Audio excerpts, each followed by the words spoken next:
If you please, sir, may I have your invitation card? Of course. Thank you. It's quite all right. I'll not announce you as Mr. Van Vickers speaking. That way, sir. Thank you. I'm afraid we're rather late. An understanding of the functioning of various societies can be reached. Understanding of and sympathy for divergent cultural patterns are certainly basic to the attainment of our goals. Such a foundation, consequently, might, in its small but human and intimate way, serve the all-important cause of world peace. That's Van Dyck. My friends, I've enjoyed the battle of life, and I've tasted defeat. I've enjoyed the fruits of victory to the full.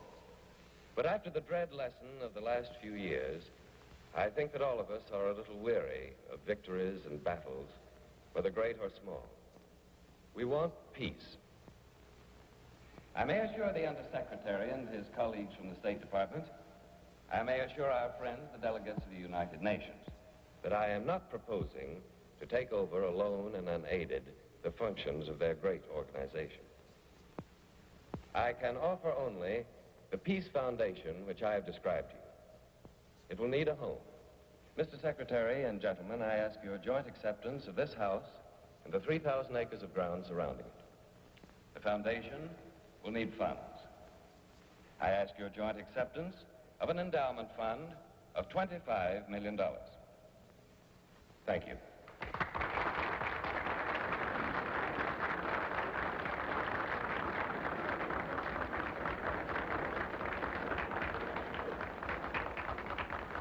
Impressed? It must mean a great deal to own this house. I wonder why he wants to give it away. Oh, but you missed the point, young lady. It's for the cause of peace. Mr. Van Dyck wants peace. Hello, Lambton. Sorry. George says it's taxes. Yes, being a realist, I've got it all figured out. To begin with, take the taxes on this place. I happen to know them. They're murder. Yes, but there's the $25 million. It still has to do with taxes. George, you've got to learn to think on a bigger scale. This beautiful young lady knows what I mean in the word. Peace. Well, it seems to me any effort for peace should be praised, whatever the motive. It wasn't peace in the world I was thinking of. I was thinking of the peace within Woodruff Van Dyck's soul. Oh, which would you rather say?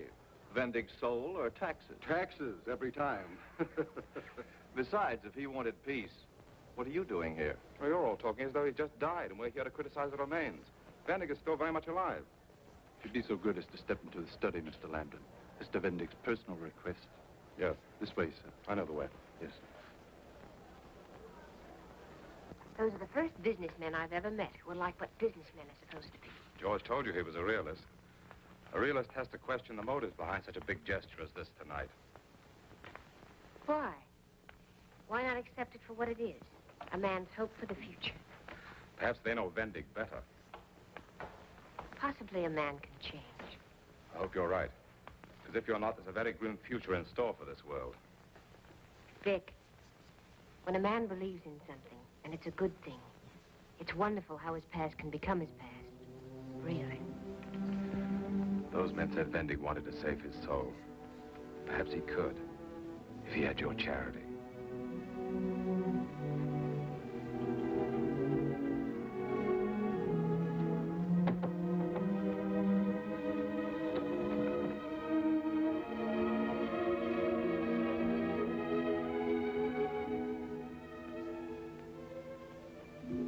The handshaking must still be going on. Oh, this is beautiful. That's his yacht, so far away. His press agents have been working overtime. They'd have you believe that on the stroke of 12, he leaves the house, steps aboard, and sails away. Nobody knows where. But he has to go away. That's part of his new life, don't you see?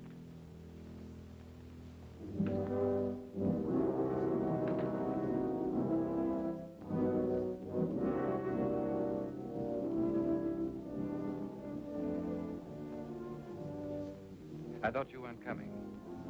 I waited, and everybody else came. But not you. I meant to be on time, but I took the wrong road. I thought you still bore a grudge. All of this wouldn't have meant very much if you had held out on me. Maybe you have. Isn't taking the wrong road one of those mistakes that happens when you want it to? Subconsciously. I'm sorry, I haven't analyzed myself in days. You don't think I'm sincere? Let's say I'm reserving judgment. Sounds kinder. Vic, When a man is ambitious for the kind of success that I used to dream about, it's inevitable that a lot of people are going to be hurt. He doesn't know that. He's too busy. He's fighting too hard. Then he reaches the top. Whatever the top may be for him. And he has a chance to stop, think. That's when the pain of all those people comes back to him. He starts to be. That's when he starts to be a little afraid. Mallory, this is Horace Vendig, our host.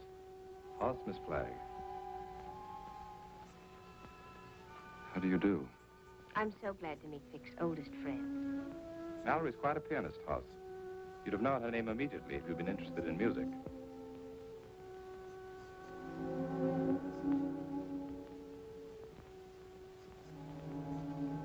What's the matter? Do you see a resemblance? She's like Martha. I know. Are you related to the Burnsides? There's no relationship with Martha, Hoss. In a way, I'm sorry. Vic has told me so many things about Martha Burnside. What kind of things? Just nice things. What else could I say about Martha?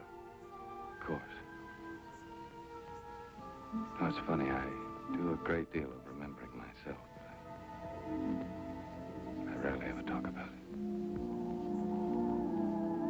We do go a long way back. Don't we, Vic?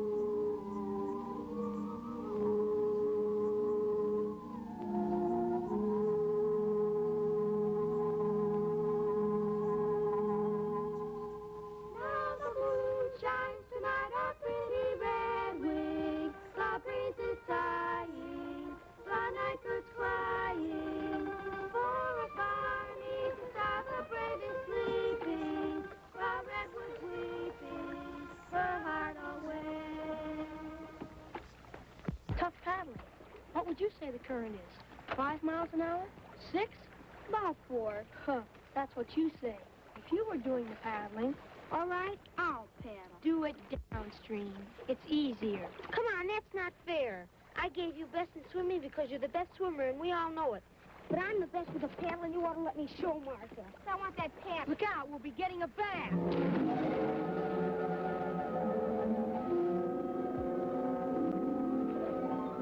Help me! Help me!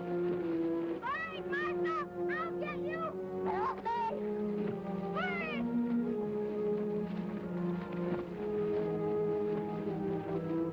Help me! Help me!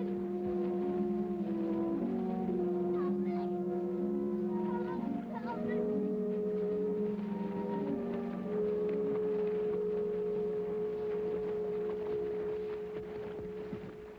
As if I didn't have my hands full as it is. Now you have to come in looking like a drowned rat. You're a Vendig, all right. Not caring that I have to work my fingers to the bones, teaching brats whose mothers I wouldn't let take in my washing when I was a girl. Freddie Atwood, you keep on with those scales till I tell you to stop. Look at that suit. A suit I paid $9 for that I didn't pick up in the street. I couldn't help it, Ma. That's just what your father used to say when he came home with every cent of his pay gone. I'll make some money, Ma. I'll make enough for plenty of suits. He could brag, too. You talk about earning money. What do? Sneak off and go fishing. I wasn't fishing. Don't you lie to me now. What were you doing? Answer me. Did you hear?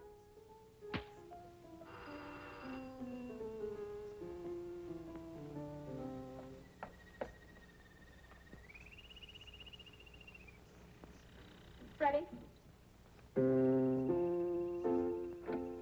Is Horace all right, Mrs. Vendig? Horace? Why, yes, certainly. Thank heavens. Where is he? I must see him.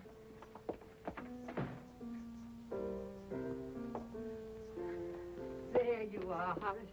I'm so thankful. You brave, wonderful boy. It wasn't anything, Mrs. Burnside. What's all this? What's Horace done? Why didn't he tell you? My Martha would have drowned if Horace hadn't saved her. Why didn't you tell me this? You never gave me a chance. Well, I think he's a hero. I think you should be proud of him.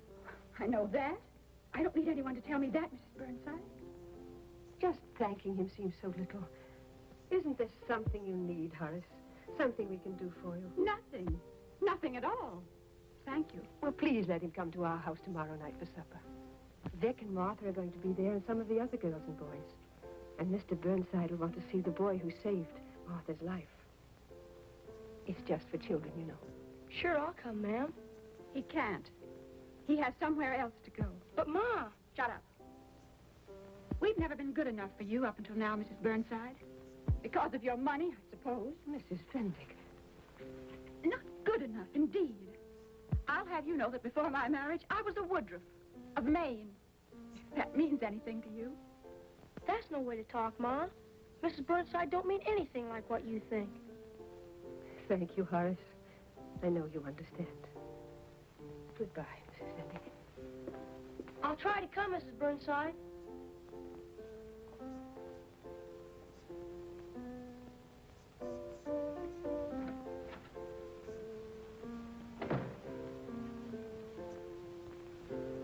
Horace, come here.